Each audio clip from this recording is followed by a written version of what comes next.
एक बुजुर्ग आदमी जब एक लड़की को पुल से कूदते देखता है तो उसे बचाने के लिए दौड़ पड़ता है, लेकिन बदकिस्मती से उसका पैर मुड़ जाता है और वो खुद ही नदी में गिर पड़ता है। ज्यादा पानी सिर में चला जाने की वजह से उसे अस्पताल में भर्ती कराना पड़ता है। डॉक्टर को जब पता चलता है कि वो किसी को बचाने के चक्कर में गिरा था तो वो तुरंत उसका सारा इलाज मुफ्त कर देता है। अभी शहर का गवर्नर आकर कहता है कि इस हीरो की सारी मेडिकल सुविधाएं वो खुद उठाएगा और उसे सबसे अच्छा इलाज दिया जाए। फिर वह जल्दी में चला जाता है, जिससे सारे डॉक्टर सोच में पड़ जाते हैं कि आखिर ये आदमी है कौन। कुछ ही देर में कुछ सिक्योरिटी गार्ड्स अस्पताल पहुंचते हैं और डॉक्टर से कहते हैं कि चाहे जितना भी खर्चा हो, इस आदमी का इलाज ठीक से करना है, वो सब मिलकर पैसे जुटा लेंगे। थोड़ी देर बाद उसका बेटा अस्पताल पहुंचता है और जैसे ही वह बिल भरने जाता है तो नर्स बताती है कि अकाउंट में पहले ही 1 करोड़ रुपए जमा हो चुके हैं, जिससे पूरा इलाज आसानी से हो जाएगा।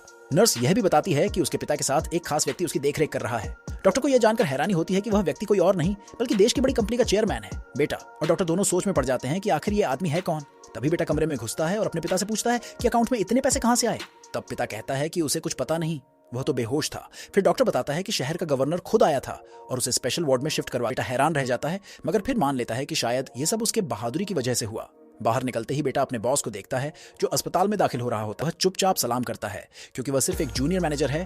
तभी एक सुंदर लड़की भी कमरे में आती है और आदमी को ठीक देखकर राहत की सांस लेती है। वह उसे एक कार्ड देती है और कहती है कि वह उसकी मदद करना चाहती है, लेकिन आदमी कहता है कि उसे पैसों की जरूरत नहीं है और लड़की को ज्यादा जरूरत। लड़की कहती है कि वह बीमार नहीं है बल्कि वह उसी की मंगेतर। असल में लड़की एक अमीर लड़के से शादी नहीं करना चाहती। उसके पिता कहते हैं कि प्यार वक्त के साथ हो जाएगा, लेकिन लड़की कहती है कि जिस आदमी ने अपनी जान दांव पर लगा दी वही उसका सच्चा प्यार। भी उसके पिता बीच में बोल पड़ते हैं और कहते हैं कि वो किसी मामूली गार्ड से अपनी बेटी की शादी नहीं कर सकते। आदमी को गुस्सा आ जाता है, लेकिन लड़की साफ कहती है कि चाहे वह आदमी कुछ भी हो उसे वही चाहिए। फिर लड़की कहती है कि चाहे वो एक कुत्ता भी हो उसे वही पसंद। इस पर आदमी चौंक जाता है और पूछता है कि ये तुम किसे कह रही हो। लड़की फिर भी डटी रहती है और कहती है कि अब कोई भी उसे रोक नहीं सकता। फिर वह अपने पिता से कहती है कि वह अब फैसला कर चुकी है और उसी से शादी करेगी। आदमी थोड़ी देर बाद कहता है कि उसे गलत फहमी हो गई है और वह पैर फिसलने की वजह से नदी में गिरा था, लेकिन लड़की उसकी बात पर हंसने लगती है। फिर कहती है कि जब वह उसके लिए पानी में कूदा उसी पल उसे समझ आ गया कि उसका जीवन वह खुद तय करेगी। आदमी फिर कहता है कि वह पैर फिसलने की वजह से गिरा। लड़की हंसते हुए कहती है कि कोई बात नहीं, अब वो उसे एक अच्छी नौकरी दिलाएगी और एक एड्रेस देती है जहां इलाज के बाद वह उससे मिले।